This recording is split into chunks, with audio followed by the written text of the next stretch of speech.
Okay, everybody, welcome back to NMRAx, and we are getting there. I think this is now our 23rd clinic of the day, and we have Mike Mackey, who is the Division Super of Division 1 of the Lone Star region in Texas. It's also Mr.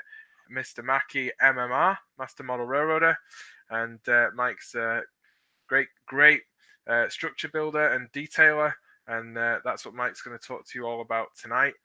Mike's been a great supporter of us doing more virtual stuff, and I know down in Texas he's worked on a lot of virtualization of activities with the NMRA within the Lone Star region. So Mike, we're going to let you with that. I'm going to make you full screen, and it's all over to you. Thanks, Gordy.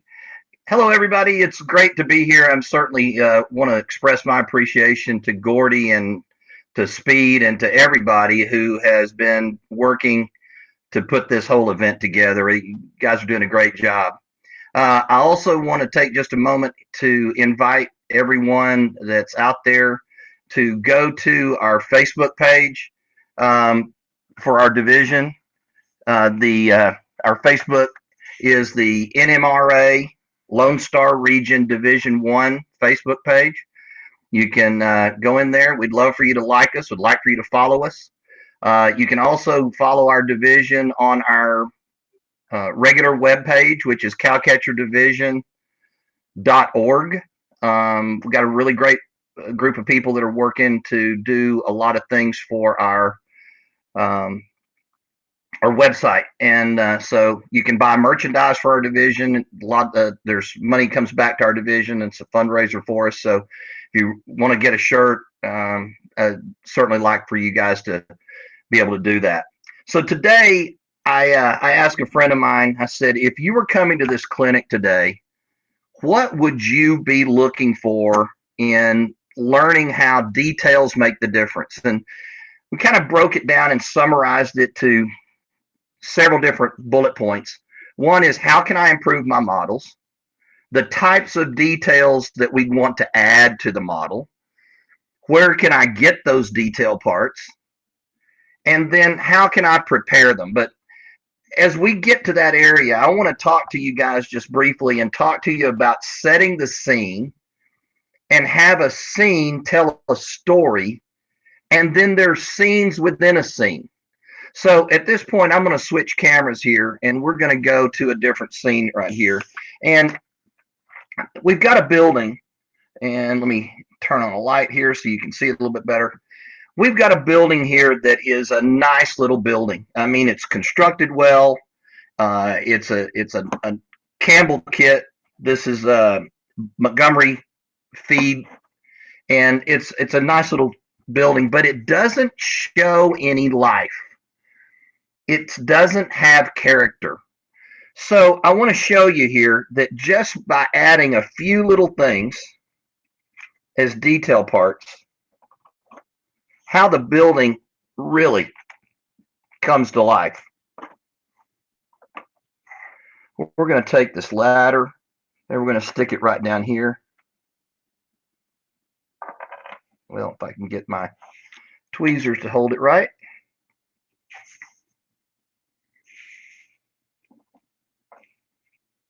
And we can drop some other details down here and put different things. And now you've not only added character to the building, but you've also given it an extra level of detail, and you've actually given it some more color as well. And now you're starting to see signs of life. Okay. So I want to tell you a quick story here about a friend of mine, Pat McCarthy.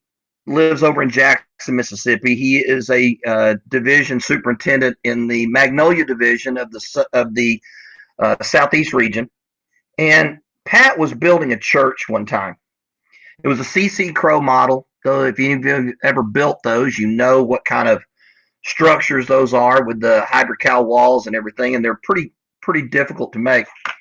And so Pat was making this model, and he came to myself and another good modeler, another master model railroader here out of the Lone Star region, and we were talking to him about different ways that we could make this building merit for him in a contest.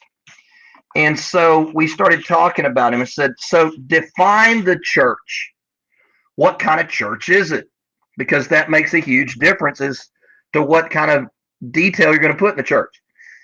And so he said it was going to be a Presbyterian church. Okay, great. So now we're going to need a pastor that's got a robe on. So we need to put that person in there. We're going to do interior detail. Pat went out and researched the stained glass windows from around Europe, and he found the right kind of window that was going to fit in that church. He printed it off, and he put those stained glass windows into the church. He then took red velvet and made a runner down the middle of the church. Then we started talking, okay, so we would have an altar. Well, of course it'd have an altar. He went and he found and he talked to Pat. Pat has 3 other women that he lives with. There's a lot of estrogen running around in his household. And so he talked to them, and one of them had a earring that she'd lost the mate to, and it was a cross. And he, by hook or crook, Pat ended up with that cross, and he took the top of the earring off and made that a cross to go on the altar. Then we started talking, well, how far down the rabbit hole do you really want to go? And this is the question you got to define for yourself. So he said, well, okay, we're going to have hymnals. So he made hymnals, small hymnals, and he put the hymnals in the back rows of the pews. He laid some open on the pews beside people that were sitting there. There was an old man asleep on the front pew listening to the sermon that had put him to sleep. There were Bibles there. Well, okay, is the church going to have heat? Well, of course it has heat. How are you going to have that heat? Well, it's going to have radiators. So we put radiators down the inside. Well, then you got to get gas to the radiators, right? So now you run the gas lines down the wall and then out through the wall. Well, it doesn't just stop on the outside. So now you have the gas meter. And so one thing begets the next. And so this is where you're adding your detail, and you get to that point where you're really, really starting to define a building and looking at it really, really well. And so I want to lay this out here and talk to you about setting a scene and let the scene tell a story. So we've got this building. Let me switch camera angles again. This is just a team track ramp, okay? And if you look at this team track ramp, it's telling you a story right now, okay? You've got a guy sitting here. He's got his arm leaning up on the pallet, waiting for something else to happen. And apparently, since the team track doesn't have a truck up to it, he's waiting for somebody to come back so they can finish loading out. You got an empty pallet here. You've got a two-wheel truck here. You've got some other materials there. And you can just see by looking at this what's happening in this scene. All right. And you can have scenes within a scene. So let's talk about that for a minute. There was a time I was in a contest room in the Lone Star region where a guy brought in a tree house. And this tree house that the guy brought in, let me see if I can get my camera angle just right here. The tree house that the guy brought in was just like a lean-to and everything, and he submitted it for judging. Well, that's fine. I appreciate that, but raise that up. There we go. So it really didn't have a lot of definition to it. So with that in mind, I wanted to bring up, and I want to put my hand back here so you can see and have something that's not going to take away from you. The next year, I wanted to define a tree house, and I wanted to build a tree house. And so what I built was a scratch-built tree house in this tree. Now, I was going to actually build a house tree house. But a friend of mine, Dwayne Richardson, who was in the contest room and in charge of it, said, you know what? If kids were building this, what are they going to build it out of? They're going to build it out of scrap lumber that they've been able to hook or crook or find or abscond with from whatever source they can get it. And so this whole tree house right here is a 1 inch by 1 inch scratch built tree house. It's got timbers underneath it. It's braced in here to the tree, however way it could possibly be braced. There's a brace here, as you can see here at the end of the pencil. There's 2x4s, 2x6s. They're beat up. They're scarred. They've got holes in them. They're patched over. Right over here on the front is old pieces and slats from apple crates and orange crates. And they actually have the labels still on them where I put the labels. We printed them off and glued, sliced them up and put the labels on there. The door here, I don't know if we can get it to where you can see it, but it actually says no girls allowed. And it was an old picket fence door that I took and beat up, and you can see that they just kind of got it from an old junk house or an abandoned house. They put their sign on there. Girls is spelled with the R backwards with a Z. There's the two boys are sitting here looking down at the girl who's swinging in their tree swing right here down below. Inside the tree house, if we tilt this up just a little bit, okay, there's all kinds of detail down inside the tree house, okay? There's a Jolly Roger flag right here that's printed on both sides. Then if you look down in here, there is a scale checkerboard with scale checkers on it. Then the boys have gotten into Dad's refrigerator, and when he did, they found that they've got a couple of beer bottles up there. So they grabbed some beers and taken up to their thing. Now, these boys are a little scandalous, so they found some old Playboy magazines. And I actually went in online, and I'm modeling the 1960s, early 60, 61. And so I found Playboy magazines from the 1960, 60, 61 time frame, shrunk down the covers and put those in over here. And so if you really get in there with a magnifying glass, you can do and look and see what they really are. Now, that's a lot of detail in a 1x1 building. And I did that to show you that it doesn't take a huge structure to have detail, to tell a story, and to also merit. Because this little 1 inch by 1 inch building that I made right here for this treehouse came in with a score of 97, 98, something like that, out of a possible 125, where a merit score is 87.5. So this is I scratch built the rope ladder here, the tree swing, and even the tree. But it doesn't take a big building to be able to have a meriting model. You can do it with something small. You can just add the extra detail. Now I want to bring this out. This model here is Reggie Veggie. It was by Period Miniatures. It's out of production now, but you can see that right here you've got a story within a story.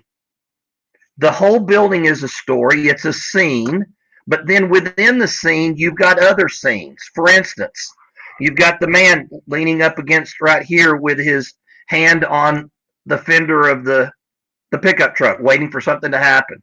Then you got a lady that's getting ready to walk up the stairs and place her order. You got a man lifting a crate. You got another guy just sitting here waiting. You got a man reading the ledger. You've got all of your different types of materials here that are added in. You've got super detailing and all this other. Lighting is a detail. And then the question is, why is it there? So if you look at the sides right here, there will be ruts where you can see the ruts. Let me see here, push it out just a little bit and get it in the camera for you. There are ruts right here where the vehicles have been going up and down the ramp. There is a dog right here laying asleep underneath this side. There is the sign. If you look at it really closely, you'll notice that the side frame of the sign has broken off. Well, it's laying here underneath the side waiting for them to repair it. They just threw it down there. It broke off. We'll put it back on later. There's a bird sitting on the top of the top of the structure. Okay. There's also bird droppings along the top where those other birds have sat in there. You come around here and look on this side. There's a cat right here fixing to walk up, which brings up the idea here of why is it there? So let's carry that a step further, if you would. So let's say you've got a building and you want to put a trash can there on the side or the back of the building to draw some attention to it. But what are you going to do with the trash can? Is it just going to be a trash can? Well, if you knock the trash can over and spill out some trash that you put in there, then it makes it more interesting. Now, from there, why did he get knocked over? Well, because there's a cat sitting beside there picking through the trash. But what else is happening around that cat? Well, you come back around the corner of a building, you got a dog that's sticking his head around the corner looking at the cat. Now, how'd the dog get there? So now you come back down the street and you see a woman running down the street with a leash in her hand where the dog has gotten away from her from the leash. And then you work your way back down to a bus stop where a man is sitting there with his hand on his head, looking at the woman like, how on earth did you let the dog get away? So now you've taken that scene of how the trash can, having a trash can on the back of a building, you've come around the building and down the block, and everything starts tying together. And this is how you make your railroad more interesting. Now, I've had the opportunity to work on museum layouts and layouts all across the United States, literally from Atlanta to Los Angeles and all over the state of Texas. And one of the things that I really try to do is build that level of detail in all of our buildings and all of our layouts, whether it's a museum or not. Okay. So I want to talk to you and show you like what we're talking about here in running down this way. In the Reggie Veggie area right here, what kinds of details are we putting in there? Okay. Well, there's all kinds of details it can be. First off, you see figures, all right? And if I started in this hobby when I was 17 years old and had my 63rd birthday last month. I've been doing this a while. And I started collecting detail parts. And if you look over my shoulder right here, you can see behind me an oil well. Now, Scratch built that oil well, and let me reach over and get it, and I'll bring it over here so you can see it.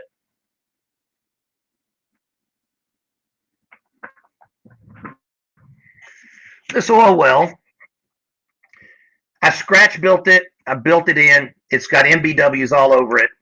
And it's got the pulley system up here at the top. Well, I used to do some military modeling. But those military tanks and things like that, they were static. And that's why I went into model railroading, because I wanted something that had some action to it. But what you're looking at right here at the top, from when I was 11 or 12 years old, this is the truck and wheel assembly off of a Panzer tank. But I saved it because I never knew when I was going to use it. But when I started building this oil well and this oil derrick right here, I knew that I needed something that could represent the pulley system up here on the top. And that's when I reached back into my parts package and I went, this will work. So I built the head end on the top of this oil derrick from scratch and put it all together. All right. So the point of all that is don't sell yourself short and collect parts all over the place. Now, parts can be figures. They can be as something as simple as a doorknob that you can add from a pin head, or even take a piece of fiber optics and put it through a hole and then with a little bit of heat, flare it on either side. It makes a great doorknob. It's very inexpensive, and it's a quick and easy way to make a doorknob. But details are details are details, and you can do it everything from a doorknob to an air conditioner unit. But signs are also important. If you look right here, and I'm going to go back to the other camera view now, you got signs here on Reggie Veggie. All right, you've got labels over here on the top of the product that is being sold here. So all of these things are extra details that you want to add in. Another way that you can add detail is show past life history, if you will. Okay? And if you look over here, there's different items that are down in the ground. Here's an old two-wheeler with the wheels busted off. Over here are some different pieces of tires and things that have an old pallet. Those are representative of past life. Then I'm going to break this down and show you this real quick. This is a cast product from Rusty Rails. Now I'm going to go over different places where you can get this. So while we're talking, if you want to get a pencil and paper, I'm going to give you some locations where you can pick up parts and things like that you may not have thought about. But this is a casting of an old junk pile. And there's some broken down machinery here. Looks like a bulldozer or grader. There's an old pickup truck, a man standing here, things like that. But these are also Rusty Rail products here after they've been painted up. And you can see what they look like, right? Whoop, there we go. You can see what they look like right there once they're painted up. Okay. Now, there have been a lot of clinics already of people talking about how to paint these and how to put them together and make them come to life like that. I try to do a base coat on these, and I'll use a base coat and then come back in with some highlighting acrylics and then come back over them with some powders. And I use a lot of different techniques here for that. But you can come back in here and then with a dry brush technique, you come back in here and highlight them, and it makes some of these parts and pieces just come to life for you. And this is a casting, like I say, it was a plaster casting from Rusty Rail. Here's all of these different detail parts, all came from Rusty Rail right here. Now, cars can be a detail part. So you want to make your cars as detailed as possible. Everything from a door handle to the headlights, and you can even put in tail lights.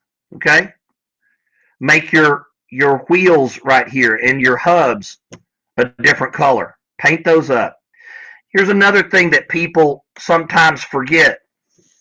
If you've got a vehicle and you walk out in your drive or on your parkway, depending on where you are around the world listening to this, when a vehicle sits flat, okay, is the tire going to be perfectly round, or is there going to be a little bit of a flat spot on the bottom of it where the weight of the vehicle is causing it to press down? Those are details.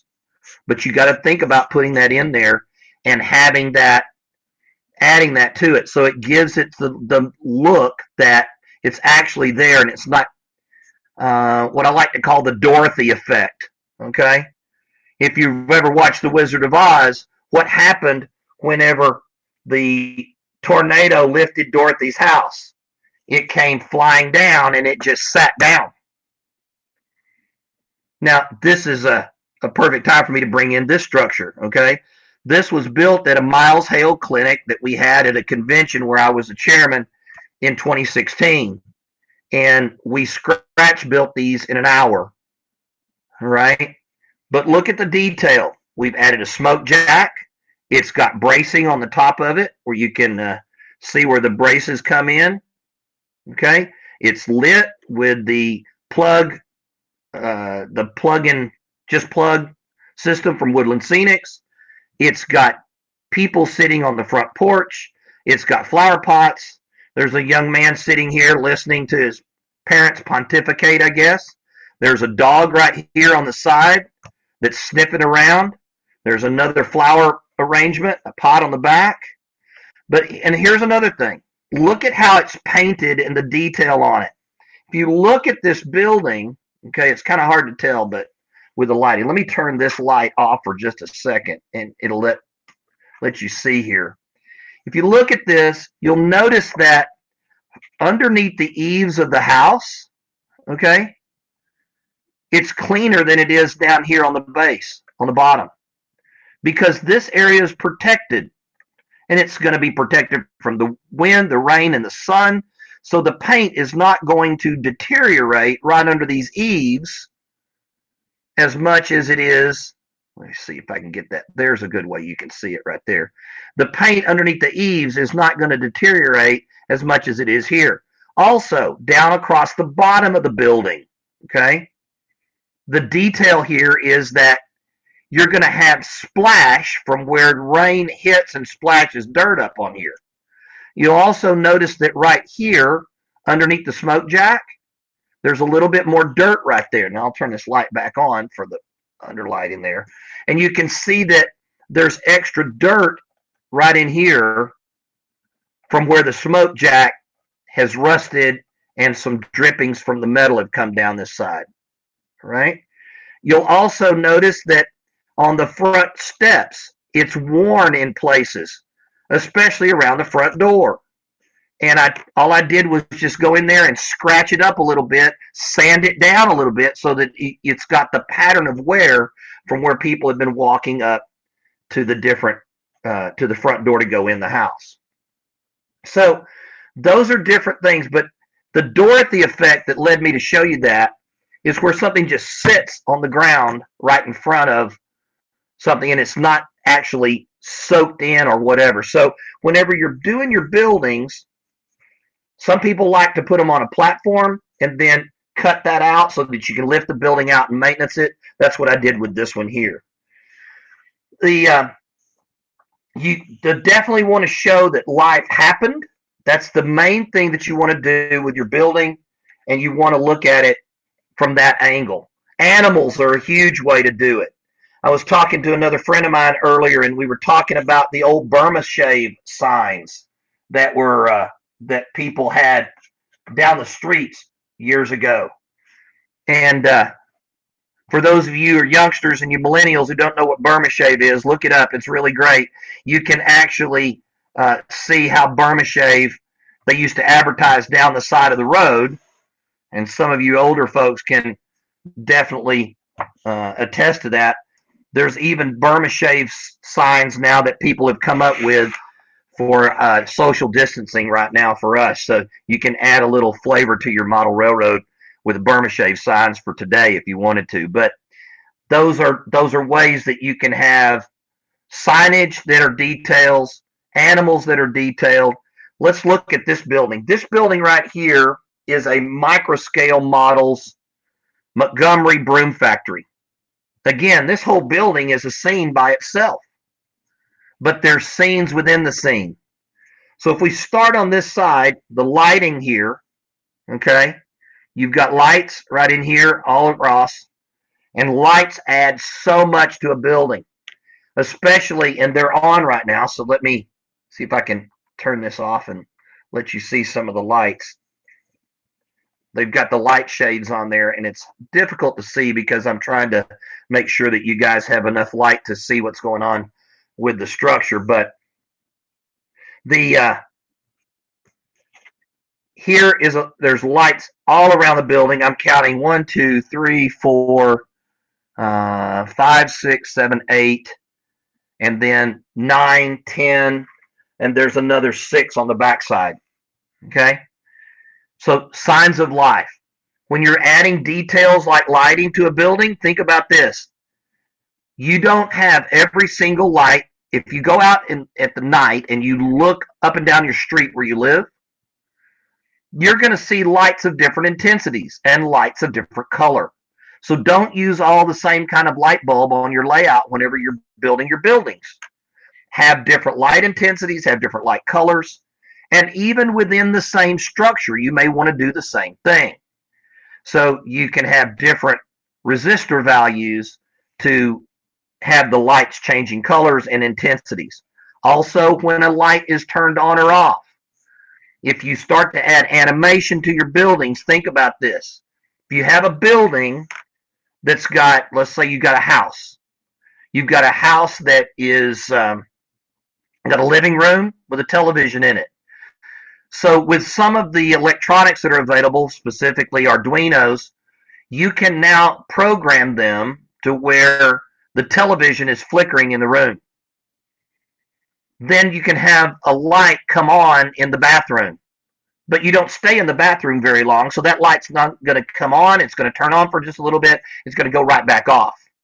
Then the light goes to the kitchen, where they reach into the refrigerator and pull something out. These are the types of animations you want, but the light goes off in the refrigerator as soon as they shut the door. So thinking about lighting can be an animation for you, and think about how you want to do that. Let's come back and look at this for a second. We've got bags of product right here on this end. You've got a crate sitting here with another barrel on the top of it. You've got electrical boxes right here. You've got a ladder. You got a man working on a forklift with two guys over here standing there just discussing or trying to solve the world's problems. You got another man working hard to push this two-wheeler with a crate on it. Another guy going up the ladder. And then, I'm going to turn this just a little bit. Looking right back in here, there's another guy that's working on something up here on this next level. As we turn the building around, you see a guy taking a siesta right here.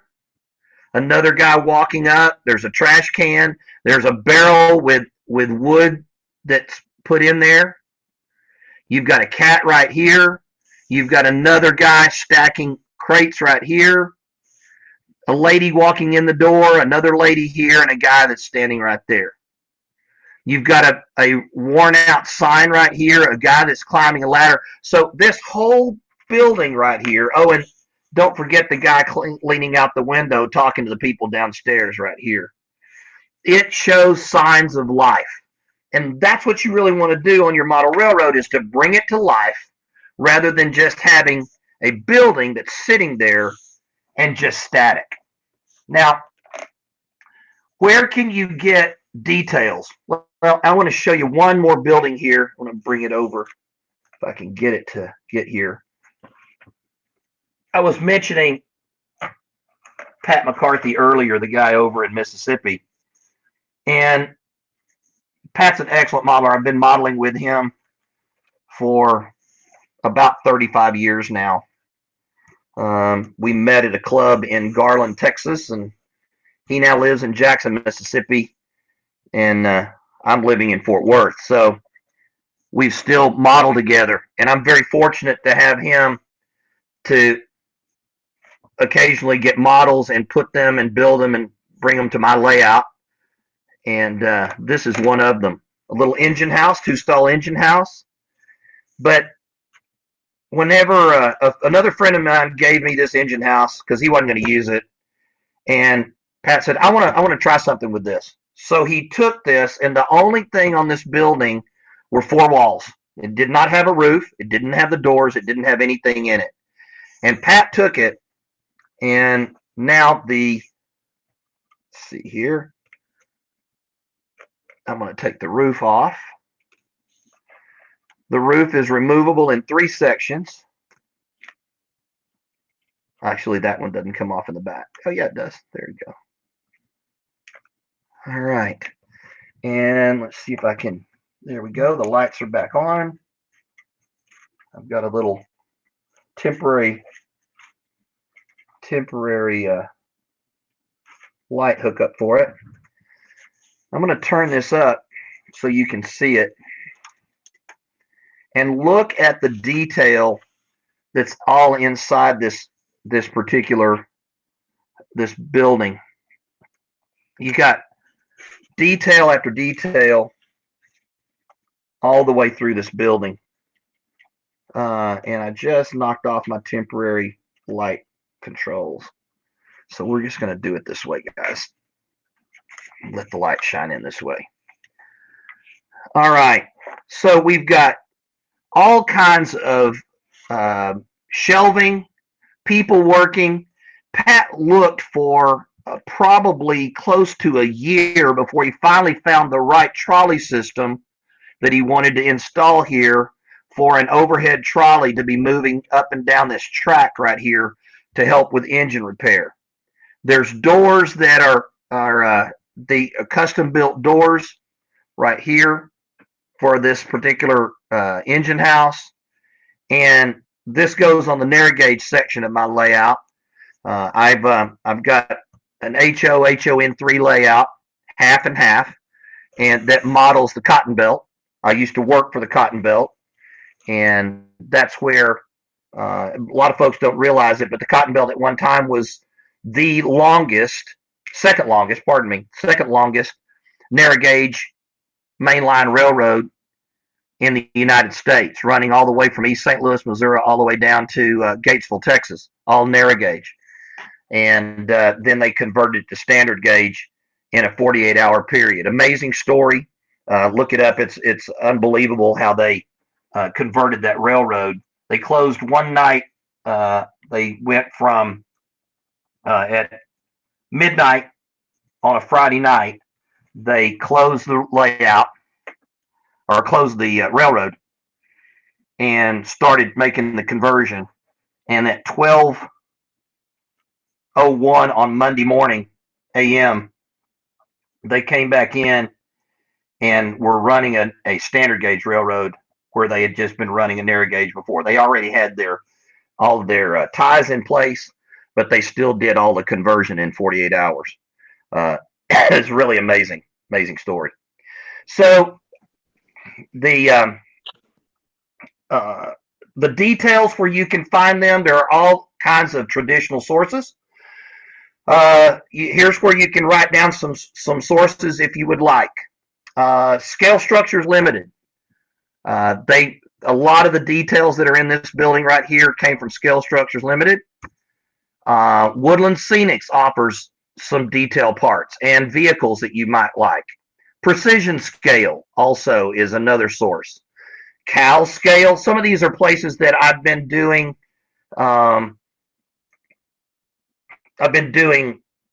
Collecting detail parts. They're out of business, but you can still find them at train shows and different swap meets and things like that. So you can do that. Interiors are a huge part of this, and this is where you're going to be able to add a lot of detail to your interior of your buildings, the lighting in your buildings, all of that kind of stuff. We're going to talk about lighting in just a minute here. But Precision Scale, Cal Scale, Details West, Details Associates. I've already mentioned Rusty Rails, Cannon and Company, Micro Engineering, Scene Masters, Grant Line, Taichi Train Group is really the full name. Pricer, Hebrew, Pegasus, Roco. Some of these places are out of business, but you can still find their detail parts are still available. With 3D printing that has come to be much more accessible now. I actually work for a company that builds 3D printers here in Texas. And with 3D printing, now you can even print your own detail parts. Or, even more importantly, you can print buildings. This building right here, as you see it, everything that's on this black piece of foam board here was printed on a 3D printer. This building was designed by a friend of mine in Pittsburgh. His name is Charles Dollins. And this building represents a store in Colorado.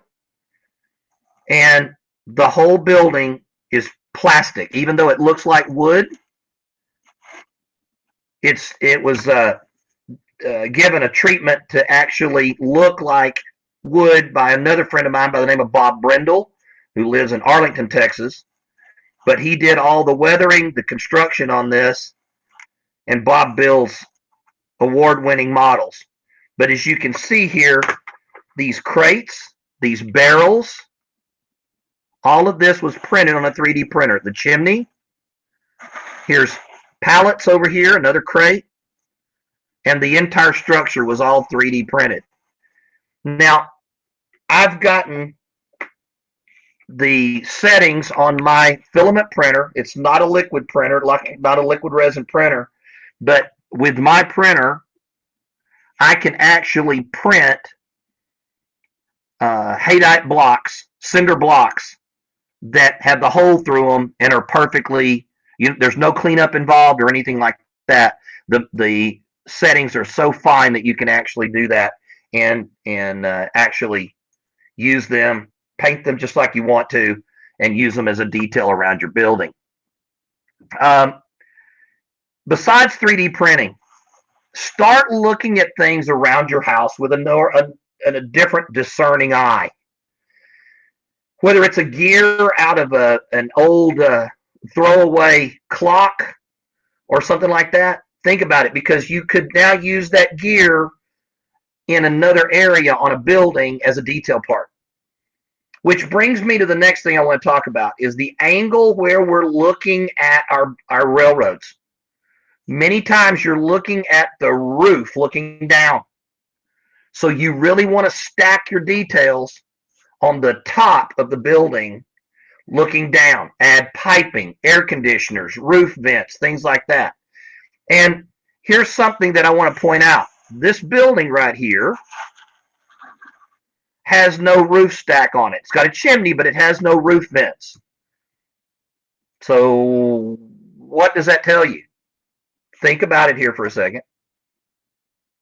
There's no restroom in that building because without a roof vent, the toilet couldn't flush. So think about adding little bitty details like that. If you're modeling in the 50s, how did you watch television? With rooftop antennas. Okay, so make your antennas. You can print them out. You can build them. You can take small wire and construct them if you have a jig. But those rooftop details are so important because it adds more to your layout and it makes everything come alive. And that's what we're trying to do. We're creating worlds in miniatures. I've seen some of the layouts that these people have been showing us from around the world, and the detail that is in these layouts and the work that people have done is astounding. I was working on a layout for the Galveston Train Museum several years back, and they had another guy out there who was he was an artist, and he was doing a mural on the outside of the building. And he came down, he was watching me work inside on working on the layout. And whenever I did, I talked to him and I said, I said, "How you doing?" He goes, "I'm doing great. I'm just watching you work." He goes, "You're an artist." I said, "Really? What do you mean?" I said, "I've never thought about that." He goes, "I'm an artist in 2 dimensions. You're an artist in 3 dimensions." And that's what we are doing as model railroaders, is being an artist in 3 dimensions. So I want to open up the door here. I don't know if there's any questions. Gordy, do we have any questions so far of anybody that would like to have any questions?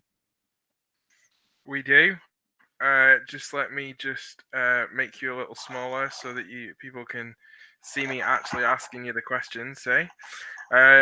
Okay, pal. So we have 2 questions that I've seen that have been coming through. Questions have kind of died off. I don't know whether it's hot dog time in the States or something. I don't know. Maybe everyone's gone for a corn dog. But anyway, 2 questions. Mike Peterson asks, what was your process for shrinking down a magazine in the treehouse, I think? Using PowerPoint is a great tool that you can take photographs and different things and shrink it down. Otherwise, you can use Photoshop as another software tool that you can do as well. Okay. We got when printing in HO scale, what do you set the printer scale to? Well, it depends on what you're trying to do. That all depends on the CAD file, the STL file, and how you slice it on the printer. That's a question that's kind of nebulous in its derivation. I'm not saying it's a bad question, but it's one of those things that's how deep is the ocean. It depends on where you're measuring it. You know? Oh yeah, I know. Okay, and Brooks asks, um, how has the 3D printing changed the way you detail structures and layouts? It's opened up so many new doors because now instead of having to purchase a detail part, a box of, for instance, previously you'd go to your hobby shop and you'd buy a package of 8 or 10 crates for $20. All right, but now I can print those same crates or pallets or different things like that uh, for pennies or even fractions of pennies. Whether I'm talking about using toilets, interior details for buildings, full bedroom sets, living room sets, kitchens, sinks, toilets, interior of detail of rolling stock, passenger cars. The universe is wide open. Whether you like to draw in CAD or not, okay, you can still utilize a 3D printer because if you go out to the web, there are dozens of sites that are out there where you can download files for free and print them on a 3D printer. Now, one thing I want to caution you about 3D printing is this: make sure you use the right printer for the job. For instance, the example I like to give is you can build a house with a hammer, but which hammer do you choose? Do you choose a ball peen hammer, a tack hammer, a framing hammer, or a sledgehammer to build your house? So when you get ready to buy your 3D printer, if you don't already have one, make sure you've got the right printer for the job because there are some really cheap printers out there. And when you get through printing on them, it's going to look like you printed something on a really cheap printer. So my example with my printer, I wanted a military train. But, the military vehicles that you could get from Roco or Keebri, if you find them at a train show or something, you're looking at $35 or $40 per vehicle. If you put 3 of them on a flat car, you've just spent $150 on a load. Well, now with a 3D printer, I can print as many of those as I want to, and I've got a military train now that is a World War II Korean era military train that's got 50 cars on it, and it's a full armor train. It's got tanks, it's got jeeps, it's got half tracks, it's got everything that you would see in a train that was going across the country in World War II. So, okay, cool. So it became last question. Yes. Last question, and then we're gonna go because it's our time is up. I know we could get you talking for another hour on this, but we've got to keep moving. So Ken asks, what brand of printer or model printer printed the building that you showed in the clinic? It's a poly printer. You can find them at polyprinter.com, and the model number is a 229 poly printer, and I've got one sitting right here on my desk.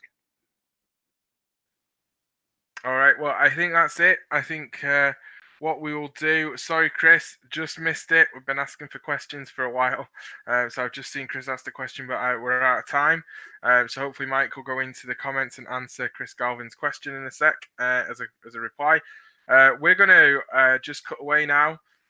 For about 5 minutes, we just get Walker all up and running, ready to go with his fantastic layout tour of his home layout in his little tiny apartment that he's got over on the West Coast. So, Gordy, can I say one final thing, please? Of course you can.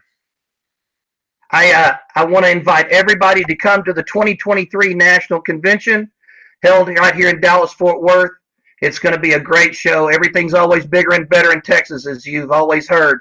We want you to come down so we can prove it to you. Come see us at the 2023 National Convention. All right, thank you. There you go. That's your plug. Thank you, and we will just be back in a little while.